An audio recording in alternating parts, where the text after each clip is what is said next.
Try Audible and get your first free audiobook by clicking the link in the description below.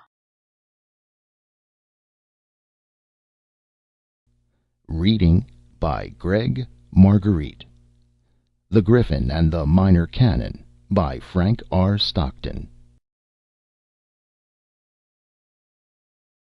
Over the great door of an old church, which stood in a quiet town of far-away land, there was carved in stone the figure of a large griffin. The old-time sculptor had done his work with great care, but the image he had made was not a pleasant one to look at. It had a large head, with enormous open mouth and savage teeth. From its back arose great wings, armed with sharp hooks and prongs. It had stout legs in front, with projecting claws, but there were no legs behind, the body running out into a long and powerful tail, finished off at the end with a barbed point. This tail was coiled up under him, the end sticking up just back of his wings. The sculptor, or the people who had ordered this stone figure, had evidently been very much pleased with it, for little copies of it, also in stone, had been placed here and there along the sides of the church, not very far from the ground, so that people could easily look at them and ponder on their curious forms. There were a great many other sculptures on the outside of this church: saints, martyrs, grotesque heads of men, beasts, and birds, as well as those of other creatures which cannot be named, because nobody knows exactly what they were. But none were so curious and interesting as the great griffin over the door, and the little griffins on the sides of the church. A long distance from the town, in the midst of dreadful wilds scarcely known to man, there dwelt the griffin whose image had been put up over the church-goer. In some way or other the old-time sculptor had seen him, and afterward, to the best of his memory, had copied his figure in stone. The griffin had never known this until, hundreds of years afterward, he heard from a bird, from a wild animal, or in some manner which is not now easy to find out, that there was a likeness of him on the old church in the distant town. Now this griffin had no idea how he looked. He had never seen a mirror, and the streams where he lived were so turbulent and violent that a quiet piece of water which would reflect the image of anything looking into it could not be found. Being, as far as could be ascertained, the very last of his race, he had never seen another griffin. Therefore it was that when he heard of this stone image of himself he became very anxious to know what he looked like, and at last he determined to go to the old church and see for himself what manner of being he was. So he started off from the dreadful wilds, and flew on and on until he came to the countries inhabited by men, where his appearance in the air created great consternation. But he alighted nowhere, keeping up a steady flight until he reached the suburbs of the town which had his image on its church. Here, late in the afternoon, he alighted in a green meadow by the side of a brook, and stretched himself on the grass to rest. His great wings were tired, for he had not made such a long flight in a century or more. The news of his coming spread quickly over the town, and the people, frightened nearly out of their wits by the arrival of so extraordinary a visitor, fled into their houses and shut themselves up. The griffin called loudly for some one to come to him, but the more he called the more afraid the people were to show themselves. At length he saw two laborers hurrying to their homes through the fields, and in a terrible voice he commanded them to stop. Not daring to disobey, the men stood trembling. "What is the matter with you all?" cried the griffin. "Is there not a man in your town who is brave enough to speak to me?" "I think," said one of the laborers, his voice shaking so that his words could hardly be understood, "that perhaps the Minor Canon would come." "Go call him, then," said the griffin. "I want to see him." The Minor Canon, who filled a subordinate position in the church, had just finished the afternoon services, and was coming out of a side door with three aged women who had formed the week-day congregation. He was a young man of a kind disposition, and very anxious to do good to the people of the town. Apart from his duties in the church, where he conducted services every week-day, he visited the sick and the poor, counseled and assisted persons who were in trouble, and taught a school composed entirely of the bad children in the town, with whom nobody else would have anything to do. Whenever the people wanted something difficult done for them, they always went to the Minor Canon. Thus it was that the laborer thought of the young priest when he found that some one must come and speak to the Griffin.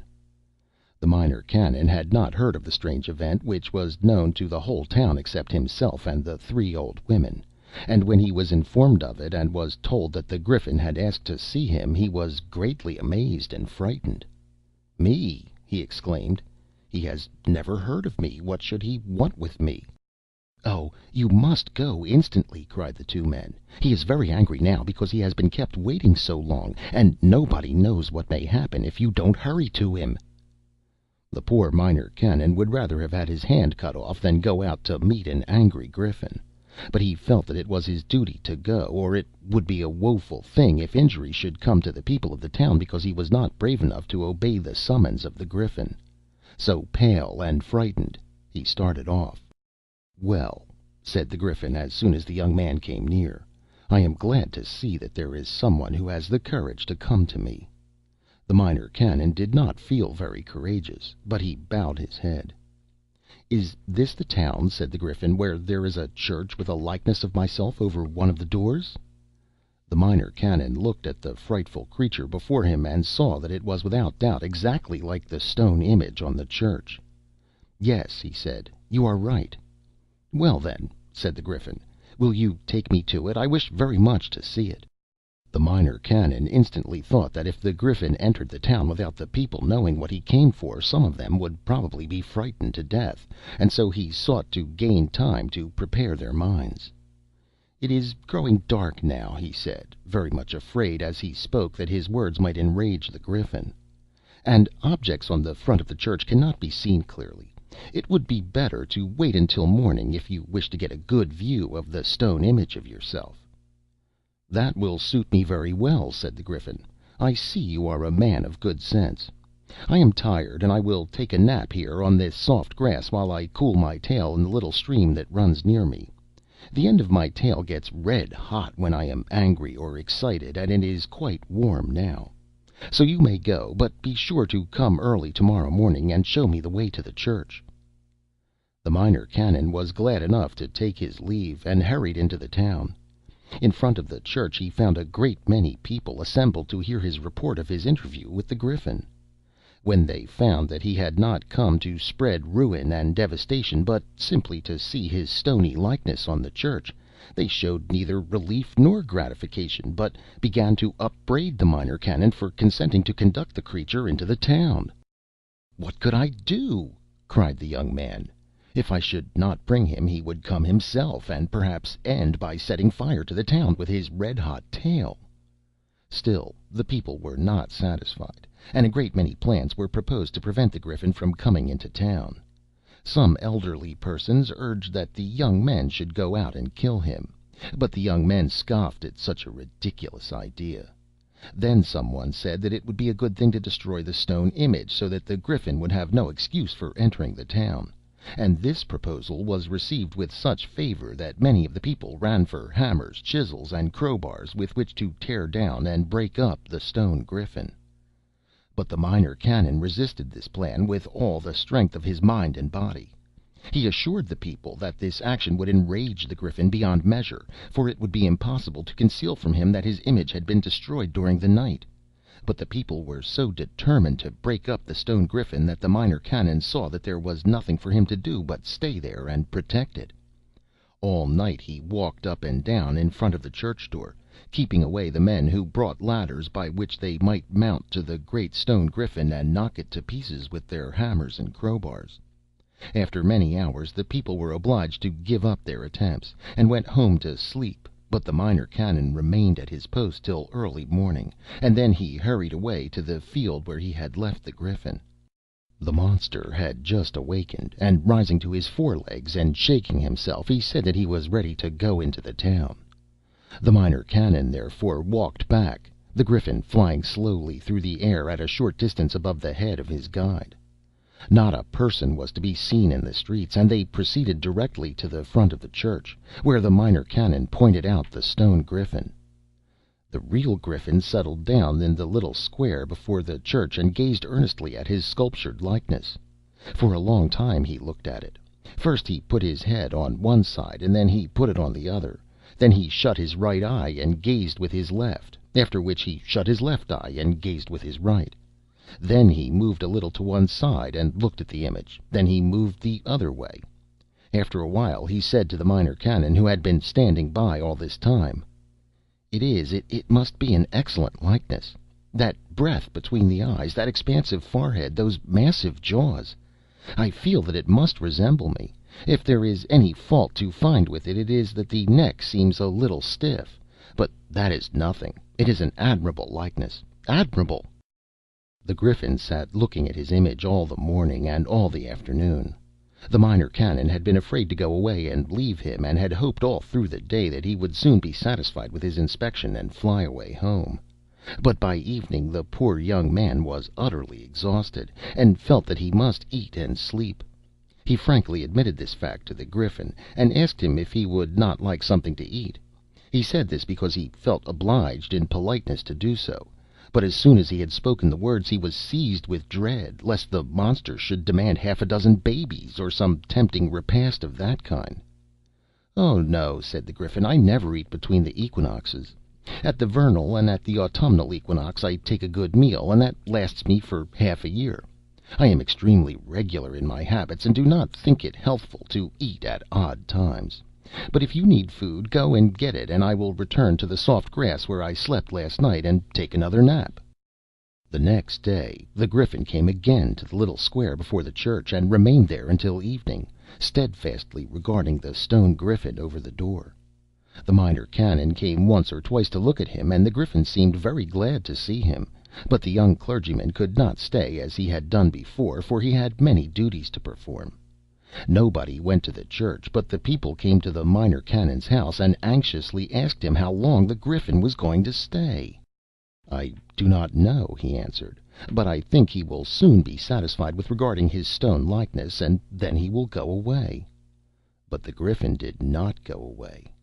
Morning after morning he came to the church, but after a time he did not stay there all day. He seemed to have taken a great fancy to the Minor Canon, and followed him about as he pursued his various avocations. He would wait for him at the side door of the church, for the Minor Canon held services every day, morning and evening, though nobody came now. If any one should come, he said to himself, I must be found at my post.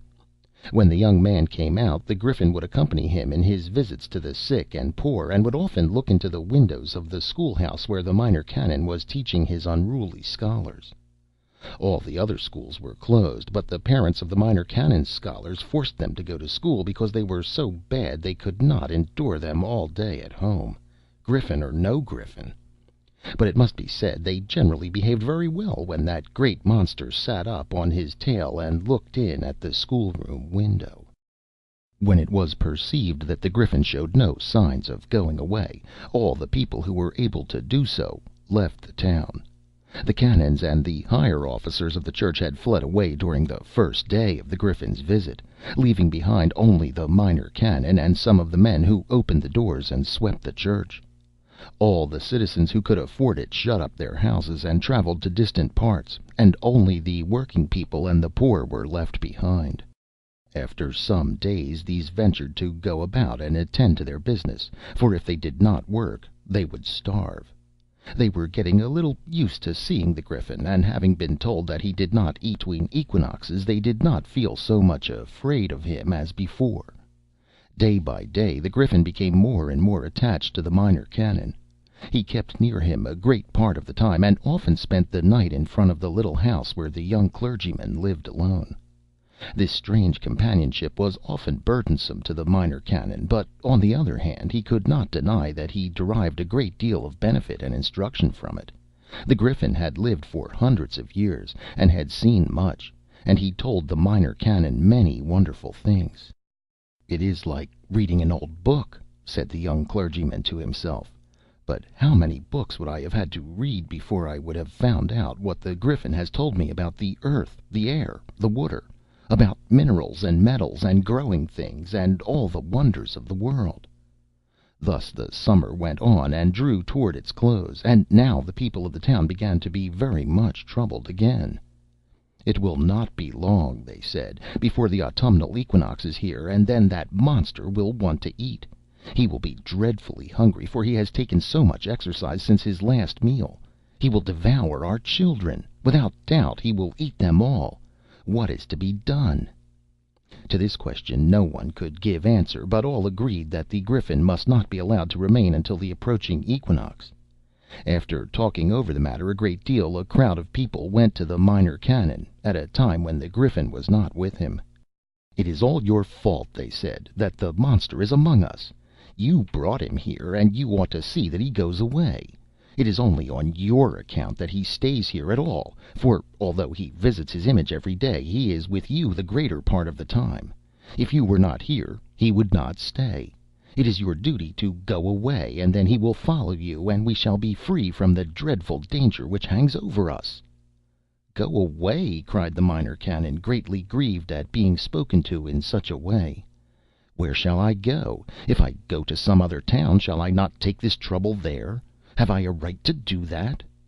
"No," said the people, "you must not go to any other town. There is no town far enough away. You must go to the dreadful wilds where the Griffin lives, and then he will follow you and stay there."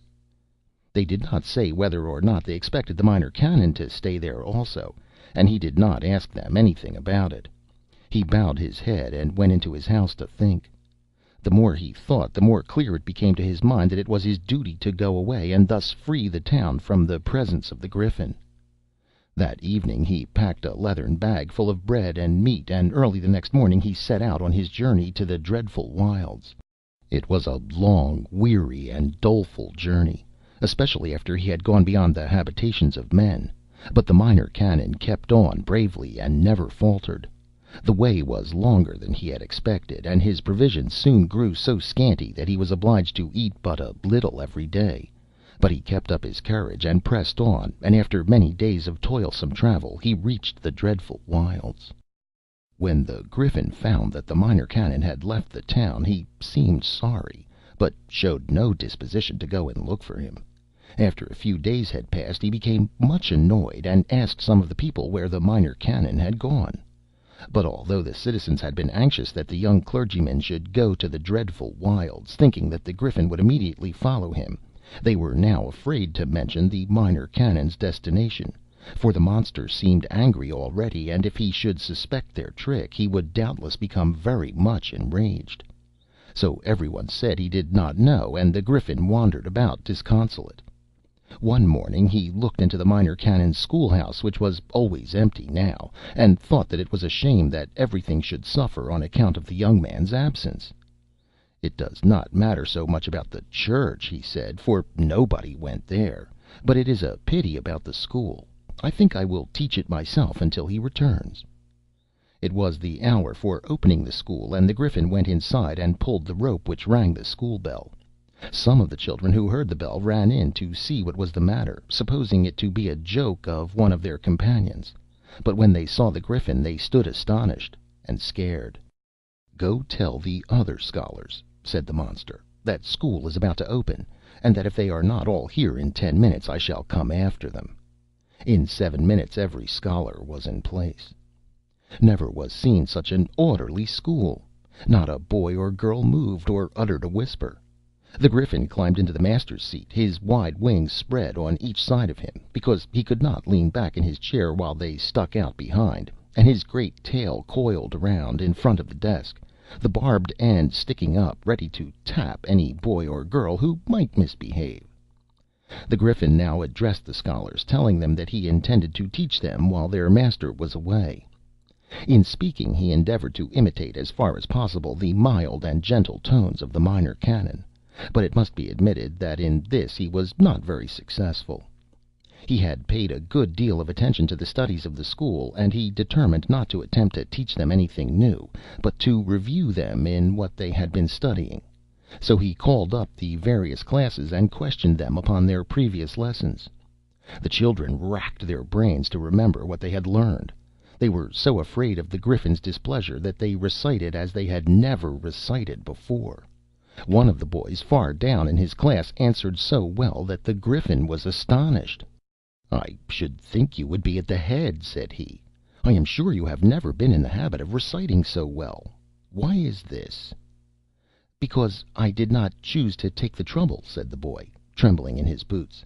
He felt obliged to speak the truth, for all the children thought that the great eyes of the Griffin could see right through them, and that he would know when they told a falsehood. "You ought to be ashamed of yourself," said the Griffin. "Go down to the very tail of the class, and if you are not at the head in 2 days I shall know the reason why." The next afternoon the boy was number 1. It was astonishing how much these children had learned of what they had been studying. It was as if they had been educated over again. The Griffin used no severity toward them, but there was a look about him which made them unwilling to go to bed until they were sure they knew their lessons for the next day. The Griffin now thought that he ought to visit the sick and the poor, and he began to go about the town for this purpose. The effect upon the sick was miraculous. All except those who were very ill indeed jumped from their beds when they heard he was coming, and declared themselves quite well. To those who could not get up he gave herbs and roots which none of them had ever before thought of as medicines, but which the Griffin had seen used in various parts of the world, and most of them recovered. But for all that, they afterward said that no matter what happened to them, they hoped that they should never again have such a doctor coming to their bedsides, feeling their pulses and looking at their tongues. As for the poor, they seemed to have utterly disappeared. All those who had depended upon charity for their daily bread were now at work in some way or other, many of them offering to do odd jobs for their neighbors just for the sake of their meals, a thing which before had been seldom heard of in the town. The Griffin could find no one who needed his assistance. The summer had now passed, and the autumnal equinox was rapidly approaching. The citizens were in a state of great alarm and anxiety. The Griffin showed no signs of going away, but seemed to have settled himself permanently among them. In a short time the day for his semi-annual meal would arrive, and then what would happen? The monster would certainly be very hungry, and would devour all their children. Now they greatly regretted and lamented that they had sent away the Minor Canon. He was the only one on whom they could have depended in this trouble, for he could talk freely with the Griffin, and so find out what could be done. But it would not do to be inactive. Some step must be taken immediately. A meeting of the citizens was called, and 2 old men were appointed to go and talk to the Griffin. They were instructed to offer to prepare a splendid dinner for him on Equinox Day, one which would entirely satisfy his hunger. They would offer him the fattest mutton, the most tender beef, fish, and game of various sorts, and anything of the kind that he might fancy. If none of these suited, they were to mention that there was an orphan asylum in the next town. "Anything would be better," said the citizens, "than to have our dear children devoured." The old men went to the Griffin, but their propositions were not received with favor. "From what I have seen of the people of this town," said the monster, "I do not think I could relish anything which was prepared by them. They appear to be all cowards, and therefore mean and selfish. As for eating one of them, old or young, I could not think of it for a moment. In fact, there was only one creature in the whole place for whom I could have had any appetite, and that was the Minor Canon, who has gone away. He was brave and good and honest, and I think I should have relished him." "Ah," said one of the old men very politely, "in that case I wish we had not sent him to the dreadful wilds." "What?" cried the Griffin. "What do you mean? Explain instantly what you are talking about." The old man, terribly frightened at what he had said, was obliged to tell how the Minor Canon had been sent away by the people, in the hope that the Griffin might be induced to follow him. When the monster heard this he became furiously angry. He dashed away from the old men, and spreading his wings flew backwards and forwards over the town. He was so much excited that his tail became red hot and glowed like a meteor against the evening sky. When at last he settled down in the little field where he usually rested, and thrust his tail into the brook, the steam arose like a cloud, and the water of the stream ran hot through the town. The citizens were greatly frightened, and bitterly blamed the old man for telling about the Minor Canon. "It is plain," they said, "that the Griffin intended at last to go and look for him, and we should have been saved. Now who can tell what misery you have brought upon us?" The Griffin did not remain long in the little field. As soon as his tail was cool he flew to the town hall and rang the bell. The citizens knew that they were expected to come there, and although they were afraid to go, they were still more afraid to stay away, and they crowded into the hall. The Griffin was on the platform at one end, flapping his wings and walking up and down, and the end of his tail was still so warm that it slightly scorched the boards as he dragged it after him. When everybody who was able to come was there, the Griffin stood still and addressed the meeting. "I have had a contemptible opinion of you," he said, "ever since I discovered what cowards you are, but I had no idea that you were so ungrateful, selfish, and cruel as I now find you to be. Here was your Minor Canon, who labored day and night for your good, and thought of nothing else but how he might benefit you and make you happy, and as soon as you imagine yourselves threatened with a danger, for, well, I know you are dreadfully afraid of me, you send him off, caring not whether he returns or perishes, hoping thereby to save yourselves. Now I had conceived a great liking for that young man, and had intended in a day or two to go and look him up, but I have changed my mind about him. I shall go and find him, but I shall send him back here to live among you, and I intend that he shall enjoy the reward of his labor and his sacrifices. Go, some of you, to the officers of the church who so cowardly ran away when I first came here, and tell them never to return to this town under penalty of death. And if when your Minor Canon comes back to you, you do not bow yourselves before him, put him in the highest place among you, and serve and honor him all his life, beware of my terrible vengeance.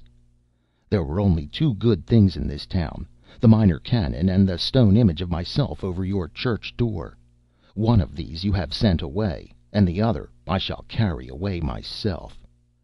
With these words he dismissed the meeting, and it was time, for the end of his tail had become so hot that there was danger of its setting fire to the building. The next morning the Griffin came to the church, and tearing the stone image of himself from its fastenings over the great door, he grasped it with his powerful forelegs and flew up into the air. Then, after hovering over the town for a moment, he gave his tail an angry shake, and took up his flight to the dreadful wilds. When he reached this desolate region, he set the stone Griffin upon a ledge of rock which rose in front of the dismal cave he called his home. There the image occupied a position somewhat similar to that it had had over the church door, and the Griffin, panting with the exertion of carrying such an enormous load so great a distance, lay down upon the ground, and regarded it with much satisfaction. When he felt somewhat rested, he went to look for the Minor Canon. He found the young man weak and half starved, lying under the shadow of a rock. After picking him up and carrying him to his cave, the Griffin flew away to a distant marsh, where he procured some roots and herbs which he well knew were strengthening and beneficial to man, though he had never tasted them himself. After eating these, the Minor Canon was greatly revived, and sat up and listened while the Griffin told him what had happened in the town. "Do you know," said the monster when he had finished, "that I have had, and still have, a great liking for you?" "I am very glad to hear it," said the Minor Canon, with his usual politeness. "I am not at all sure that you would be," said the Griffin, "if you thoroughly understood the state of the case. But we will not consider that now. If some things were different, other things would be otherwise. I have been so enraged by discovering the manner in which you have been treated, that I have determined that you shall at last enjoy the rewards and honors to which you are entitled. Lie down and have a good sleep, and then I will take you back to the town." As he heard these words, a look of trouble came over the young man's face. "You need not give yourself any anxiety," said the Griffin, "about my return to the town. I shall not remain there. Now that I have that admirable likeness of myself in front of my cave, where I can sit at my leisure and gaze upon its noble features and magnificent proportions, I have no wish to see that abode of cowardly and selfish people." The Minor Canon, relieved from his fears, lay back and dropped into a doze, and when he was sound asleep the Griffin took him up and carried him back to the town. He arrived just before daybreak, and putting the young man gently on the grass in the little field where he himself used to rest, the monster, without having been seen by any of the people, flew back to his home. When the Minor Canon made his appearance in the morning among the citizens, the enthusiasm and cordiality with which he was received were truly wonderful. He was taken to a house which had been occupied by one of the vanished high officers of the place, and every one was anxious to do all that could be done for his health and comfort. The people crowded into the church when he held services, so that the three old women who used to be his weekday congregation could not get to the best seats which they had always been in the habit of taking, and the parents of the bad children determined to reform them at home, in order that he might be spared the trouble of keeping up his former school. The minor canon was appointed to the highest office of the old church, and before he died he became a bishop. During the first years after his return from the dreadful wilds, the people of the town looked up to him as a man to whom they were bound to do honor and reverence, but they often also looked up to the sky to see if there were any signs of the Griffin coming back. However, in the course of time they learned to honor and reverence their former minor canon without the fear of being punished if they did not do so. But they need never have been afraid of the Griffin. The autumnal equinox day came around, and the monster ate nothing. If he could not have the minor canon, he did not care for anything. So, lying down, with his eyes fixed upon the great stone Griffin, he gradually declined and died. It was a good thing for some people of the town that they did not know this. If you should ever visit the old town, you will still see the little griffins on the side of the church, but the great stone Griffin that was over the door is gone. End of The Griffin and the Minor Canon by Frank R. Stockton. Try Audible and get your first free audiobook by clicking the link in the description below.